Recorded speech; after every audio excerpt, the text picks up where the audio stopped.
Mais ensuite, on lit un peu plus bas et un peu plus loin. Ils ont pu consulter Dieu, ils se sont contentés d'une victoire, ils ont été dans une petite ville qui s'appelle la ville de Hé. Et la Bible dit qu'ils ont été vaincus là-bas. Ils ont perdu la guerre. Vous savez pourquoi? Parce qu'il ne faut jamais se baser sur des anciennes victoires. En disant, j'ai été béni cet après-midi, alors ce soir aussi, non. Nous avons besoin de revenir comme misérables devant Dieu. Et dire, Seigneur, j'ai besoin encore que tu me parles.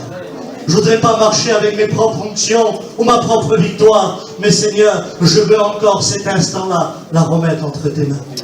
Et vous savez, Dieu n'a pu parler, puis ils ont perdu. Achan a volé. Vous savez pourquoi? Parce que la Bible dit, sans révélation, mon peuple est sans frein. Chacun fait ce qu'il veut quand Dieu ne parle plus. Et puis ce soir, mon intérêt à moi, ce n'est pas d'assurer une réunion ronde, non, mais de pouvoir approuver et réaliser pourquoi que Dieu nous a réunis, pourquoi qu'il n'y a plus de barrière aujourd'hui, pourquoi ce rallye de jeunesse dans le 93, parce que Dieu veut parler. Il a parlé cet après-midi, je ne veux pas me contenter simplement de ce qu'il a dit cet après-midi, je veux revenir à Dieu. Et je veux dire, Seigneur, qu'est-ce que tu veux encore pour moi?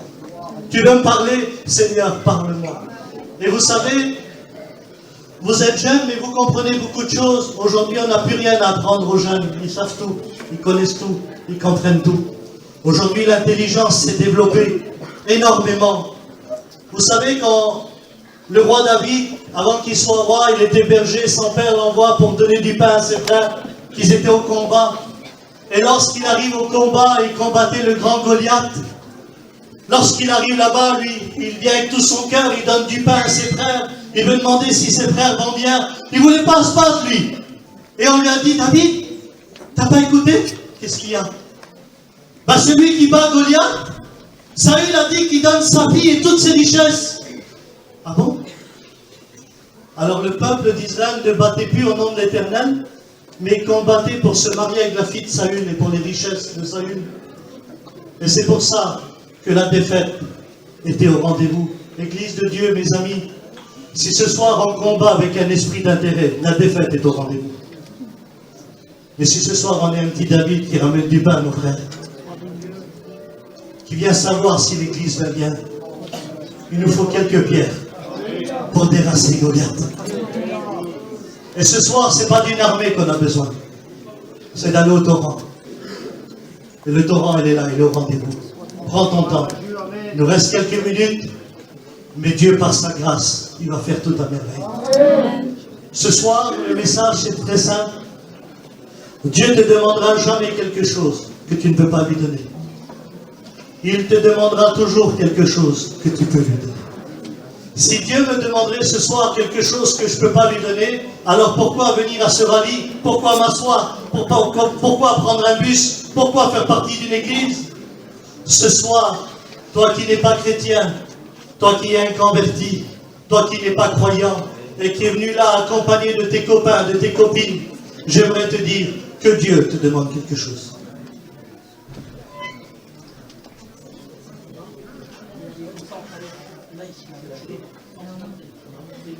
Il Laguna qui est juste devant, un jeune s'il vous plaît. Retirez-la maintenant, ça serait bien.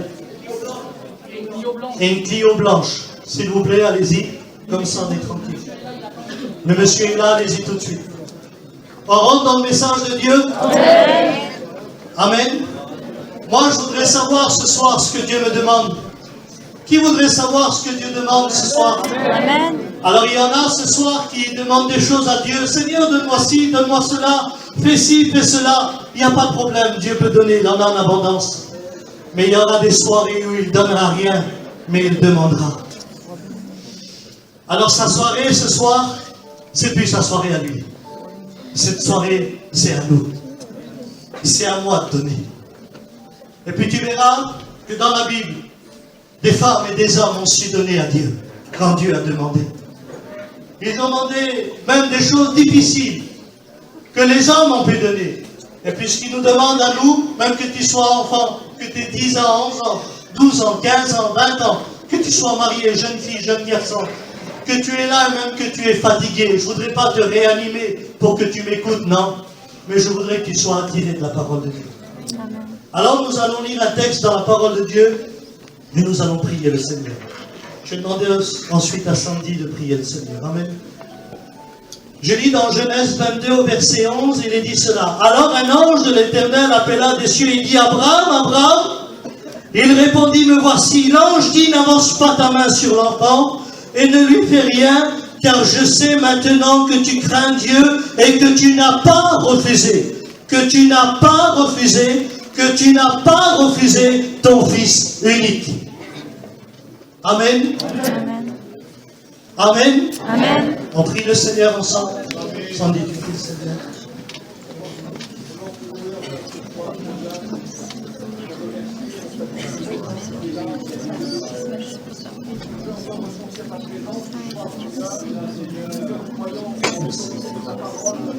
Confiance en toi, Seigneur.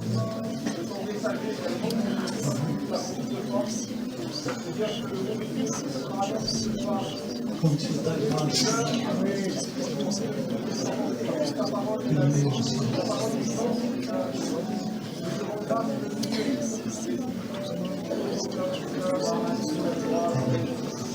Amen. Amen. Je remercie Dieu encore une fois pour la réunion de cet après-midi, parce qu'elle a réellement créé un chemin au cœur. Elle a réellement procuré quelque chose à nos idées, à nos envies, et puis à notre cœur. Parce que cette réunion, elle dépend d'un cœur, elle dépend aussi d'une sincérité, et elle dépend aussi d'une franchise. Si tu es assis et franc, ton cœur est prêt. Si tu es assis et tu réalises où tu es, ton cœur est prêt. Là, c'est l'ange qui parle, mais avant d'arriver ici, je voudrais aller quelques années plus tard. La Bible dit qu'Abraham vivait en Mésopotamie. Il a pour femme Sarah. Et à l'époque que Dieu lui a parlé, qui va lui parler, Abraham a 75 ans et Sarah aussi. C'est des petits vieillards. Mais la Bible dit qu'ils vivent en Mésopotamie. Et à l'époque où Abraham était en Mésopotamie, il y avait à peu près 2000 dieux, selon des statistiques.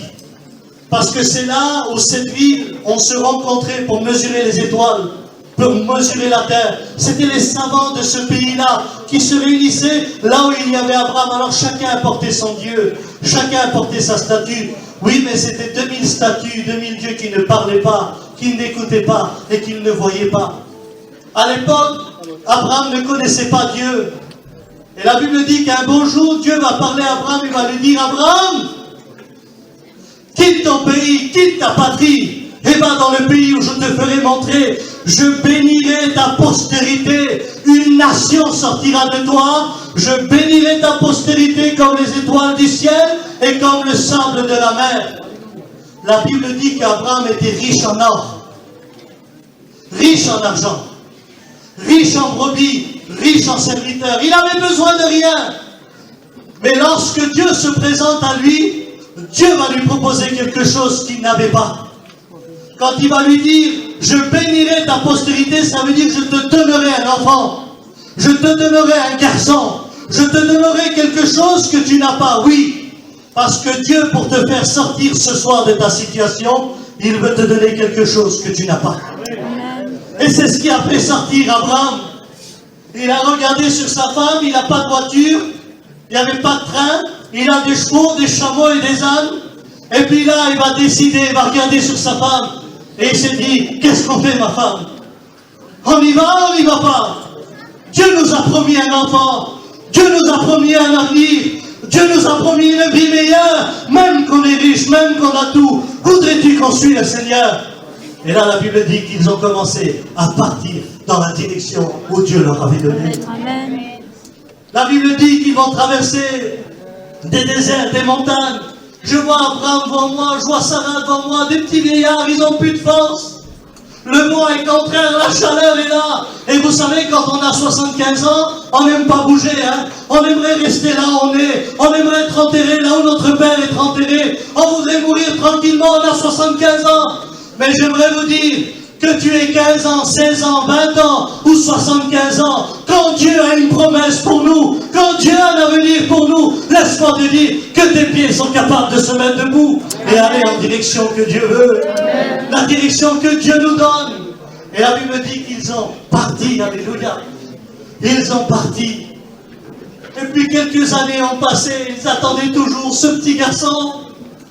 Eh bien l'espoir était perdu parce qu'ils arrivaient à un âge où ils attendaient 100 ans. Sarah avait 100 ans, Abraham avait 100 ans. Il allait désespérer. Mais voici que Abraham va être à la rencontre de 3 anges avant de détruire Sodome et Gomorrhe. La Bible dit qu'Abraham va manger avec ses anges. Il va parler avec eux. Et l'Éternel s'est souvenu de la promesse qu'il a fait à Abraham. Et il va leur promettre un garçon qu'ils vont appeler Isaac.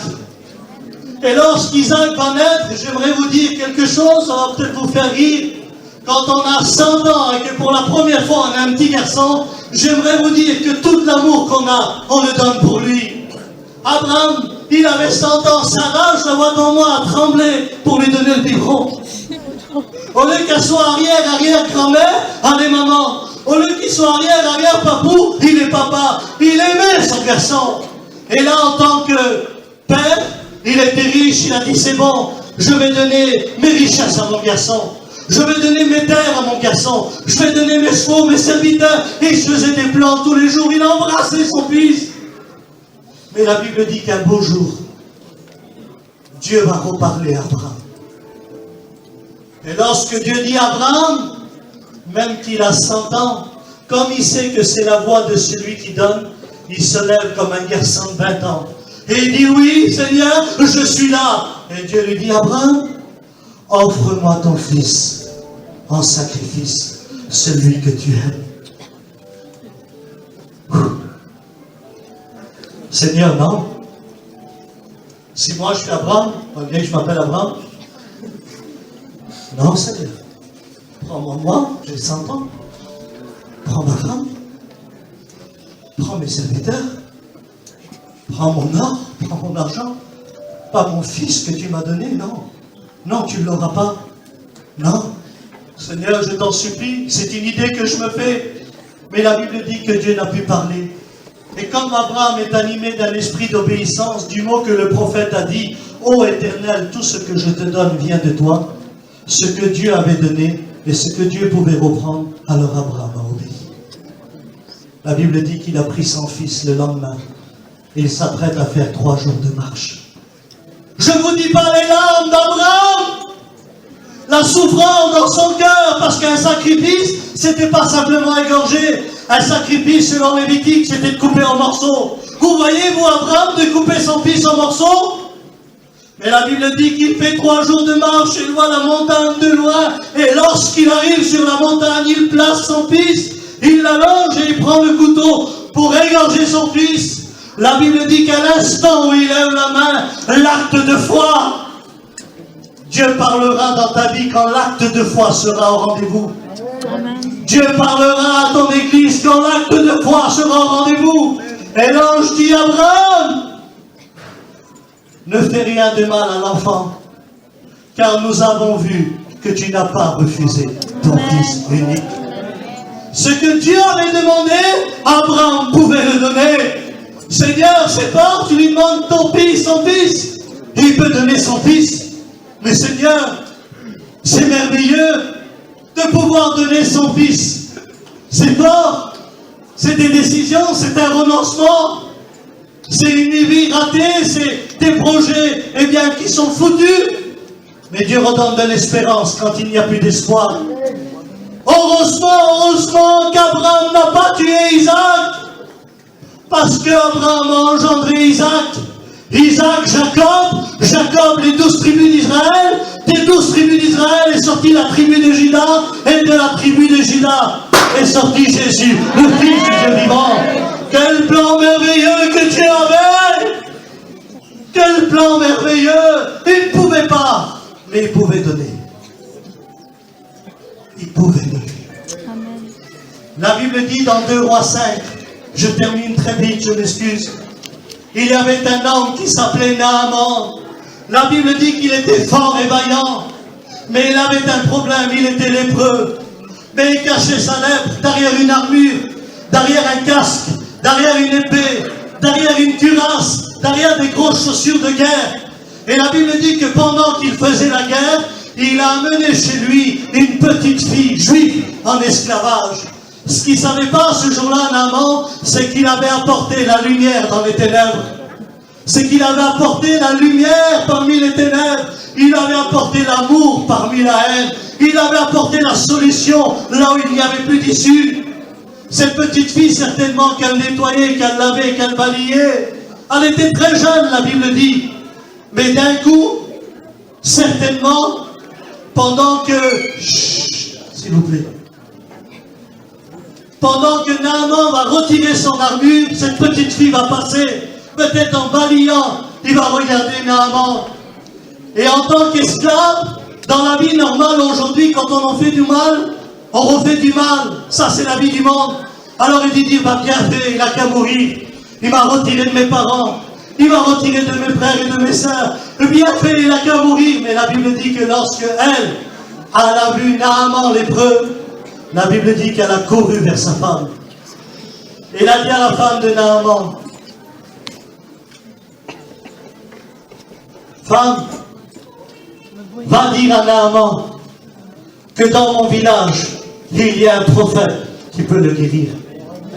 Vous savez, quand on est chef, on ne reçoit pas des ordres, on en donne.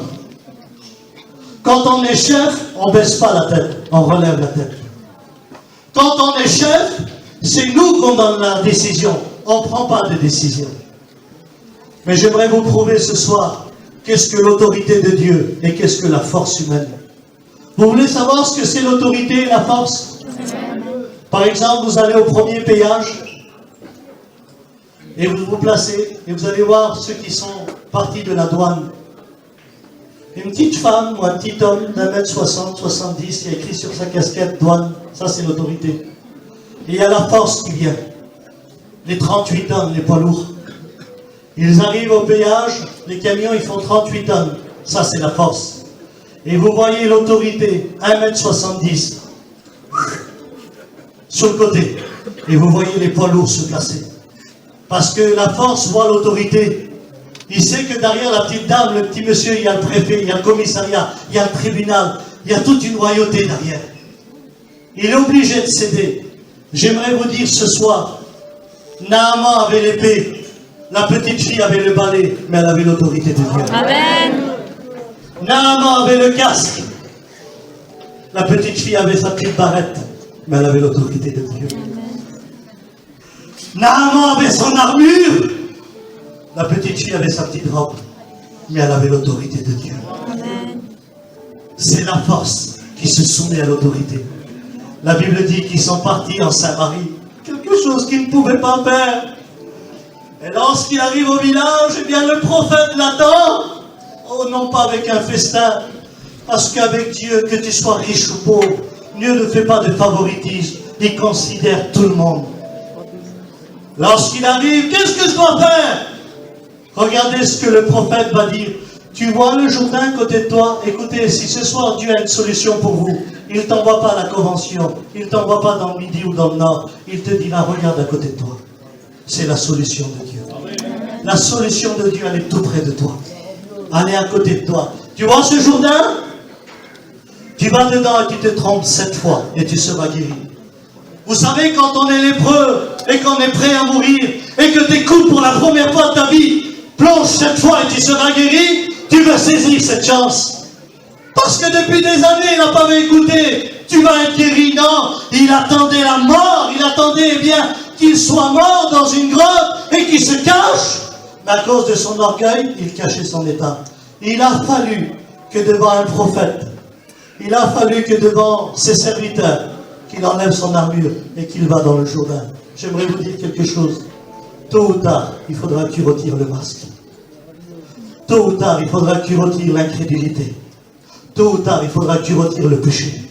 Tôt ou tard, il faudra que tu enlèves ta fausse identité. Et il faudra que tu t'affiches devant Dieu.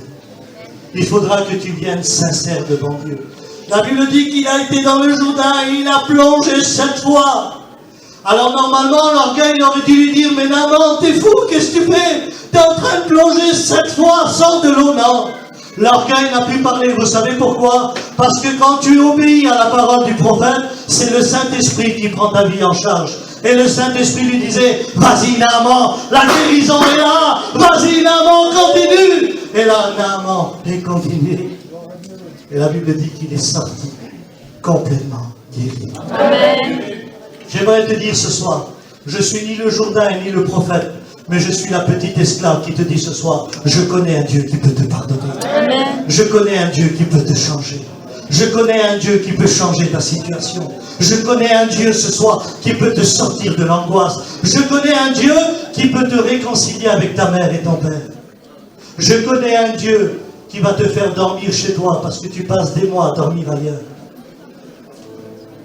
Je connais un Dieu qui est capable de te réconcilier avec tes propres frères, avec tes propres sœurs. Je connais un Dieu qui peut changer ta moquerie où tu te moques du matin au soir des autres et qui te donne de l'amour ardent pour réaliser ton état et de réaliser qu'est-ce que les chrétiens, qu'est-ce que les chrétiennes. J'aimerais te dire que je connais un Dieu qui est présent. Il te connaît. Seigneur, tu as demandé à Abraham son fils, il l'a donné. À Naaman son orgueil, à Naaman sa fierté, il te la donne. Mais Seigneur, c'est merveilleux. Tout ce que tu demandes, les gens donnent. La Bible dit, écoutez-moi bien, je vois des larmes, je vois des visages qui pleurent. Je sens aussi l'onction de Dieu. Amen. J'aimerais te dire, ces dernières 20 minutes qui nous restent, considère-les. Ils seront importants pour ta vie et pour ton éternité. La Bible dit dans Jean 4, et je termine par ce verset, Jésus, fatigué du voyage, il arrive à un puits, et la Bible dit qu'une femme de Samarie vient puiser de l'eau. Écoutez-moi, Jésus viendra dans un lieu à chaque fois où il pourra te rencontrer. À chaque fois où tu viendras puiser, peut-être que tu viens puiser de la bénédiction, tu viens puiser des rallyes, tu viens puiser des rencontres, tu es toujours là à venir. Jésus sera toujours là pour toi. Que tu sois seul ou accompagné, Jésus sera au rendez-vous. Et lorsqu'elle arrive, regardez la simplicité de Jésus. À côté de milliers, des milliers, des milliers de litres d'eau, Jésus ne va pas dire « fais-moi à manger ». Il n'est pas fou, Jésus. Il va demander ce qu'elle pouvait donner. Et j'aimerais te dire ce soir, Jésus te demandera quelque chose que tu peux donner. Femme, donne-moi un verre d'eau à boire. Quoi de plus facile, à côté d'un puits qui a des millions de litres d'eau? Et elle va dire, toi qui es juif, tu me demandes à moi qui est samaritaine un verre d'eau. Et peut-être c'est ce que tu te dis ce soir. Qu'est-ce que Dieu me demande? Je fais partie d'une famille inconvertie. Mes parents ne sont pas baptisés. Mon papou n'était pas baptisé. Ma mamie n'était pas baptisée. Nous n'avons jamais voyagé. On va toujours dans les pèlerinages. Je suis d'une religion. Qu'est-ce que Jésus me demande? Et Jésus va lui dire, si tu saurais, c'est qui te demande un verre d'eau? J'aimerais te dire ce soir, si tu saurais, c'est qui te parle? Si tu saurais, c'est qui te parle ce soir? Jésus va lui dire, celui qui boit de cette eau aura toujours soif. Mais l'eau que moi je donne, ah Seigneur, tu as quelque chose quand même à donner. J'allira jusqu'à dans la vie éternelle. Et la Bible dit que cette femme va dire à Jésus, donne-moi de cette eau, Seigneur. Mais elle va dire quelque chose. Elle va dire, es-tu plus grand que notre père Jacob? Comme si que Jésus ne connaissait pas Jacob. C'est Jésus qui a dit aux pharisiens, avant qu'Abraham fût, je suis. Jésus, s'il aurait voulu, il aurait dit à elle, c'est moi qui a frappé ton papou à la hanche. Et c'est moi qui l'ai appelé Israël. Mais Jésus n'était pas intéressé de lui donner sa carte de visite. Parler autour d'un puits, pour lui, ça lui suffisait de convaincre un cœur. Il n'avait pas besoin de parler de son passé. L'avenir qu'il promettait pour cette femme était déjà les mots merveilleux pour elle. Et peut-être c'est ce que tu te dis ce soir. Seigneur, es-tu plus grand que mon angoisse? Es-tu plus grand que mon deuil? J'ai perdu mon père, très jeune. J'ai perdu ma mère. J'ai perdu mon frère dans un accident. J'ai perdu ma sœur. Es-tu plus grand que mon deuil? Es-tu plus grand que mon problème? Oui, j'aimerais te dire ce soir, Dieu est plus grand que ton problème. Dieu est plus grand que ta situation. On va faire machine arrière une seconde. Si Jésus aurait laissé cette femme prendre de l'eau et qu'elle rentre chez elle et que Jésus aurait fait « Donne-moi un verre d'eau à boire », cette femme aurait dit « Mais attends Seigneur, j'en ai plus d'eau, j'ai lavé la vaisselle, j'ai fait à manger, j'ai nettoyé ma maison, j'en ai plus Seigneur, reviens une autre fois. » Non, non. Jésus ne viendra jamais te voir dans un moment où tu lui diras non. Il viendra toujours dans un moment où tu peux lui donner. Il viendra toujours te voir dans un moment où tu peux lui dire oui. Et ça, c'est Jésus. Jésus ne force personne. Seigneur, à lui, tu as demandé son fils, à l'autre son orgueil, sa fierté. À elle, un verre d'eau, mais à nous, qu'est-ce que tu demandes ce soir? Parce que moi, Seigneur, je te donnerai ni mon fils, je te donnerai ni ma fierté, et s'il faut, je te donnerai ni un verre d'eau. Qu'est-ce que tu demandes? Qu'est-ce que Dieu demande ce soir? Eh bien, c'est tout simple, c'est dans Proverbe 23, 26. Mon fils, ma fille, donne-moi ton cœur.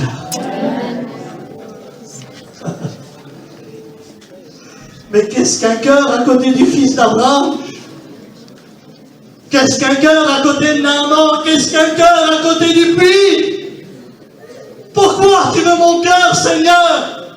Parce qu'Abraham, aujourd'hui, je veux en faire ma demeure. Comment, Seigneur? Tu veux venir dans mon cœur? Oui, c'est le seul endroit où je peux prendre place. Ah non, Seigneur. Non. Je te donne ma drogue, je te donne mon caractère, mais je ne te donne pas mon cœur. Mais Abraham, si tu me donnes simplement ce que tu tiens dans tes mains et ce que ton cœur, ce que ton corps se procure, tu rechuteras. Si tu me donnes ton cœur, Abraham, moi je viens dedans et j'enlève toutes les chaînes. J'enlève l'angoisse, j'enlève les cigarettes, j'enlève la drogue, j'enlève le traînage, j'enlève le rigoler, j'enlève tout ce qui est du monde. Et lorsque je prendrai place, eh bien, je ferai d'eux des créations nouvelles. Amen. Je porterai en eux la nouvelle naissance. Et ils s'appelleront enfants de Dieu. Mais Seigneur, mon cœur, comment je fais? Je ne peux pas le sortir. Comment il faut que je passe par une opération? Non. Abraham, dis-leur qu'aujourd'hui, je peux avoir accès à un cœur simplement en frappant. Je frappe. Si quelqu'un entend ma voix, qu'il ouvre la porte. Et moi, mon Père, nous rentrerons chez lui et nous souperons avec lui. Comment alors, Seigneur, mon cœur, il a une porte? Oui. Non, Seigneur, c'est pas possible. Oui. Et quand le diable la voit ouverte, il rentre sans s'inviter. Il amène les choses du monde. Il installe l'angoisse, l'anxiété, le stress. Il installe les choses qui détruisent les jeunes. Mais Seigneur, comment je peux fermer cette porte? Si tu me laisses rentrer, c'est moi qui la fermera. Et personne ne pourra plus rentrer. Seigneur, c'est vrai. Et j'aimerais terminer par une petite histoire. J'ai encore 2 minutes. Hein? C'est un homme qui a invité Jésus dans sa maison. Oh, et David connaît très bien cette histoire. Il l'a répété aussi souvent de fois.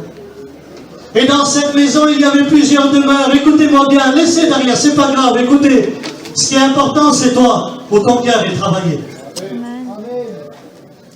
Dieu sait qui il a quitté, ne vous inquiétez pas. Il a invité Jésus dans sa maison, il avait plusieurs chambres. Et il emmène Jésus dans une chambre et il le met là, il dit Jésus, voilà ta chambre, mets-toi là. Et Jésus, en tant qu'homme simple et humble, il va rentrer dans cette chambre. Et lui, il est dans la grosse maison.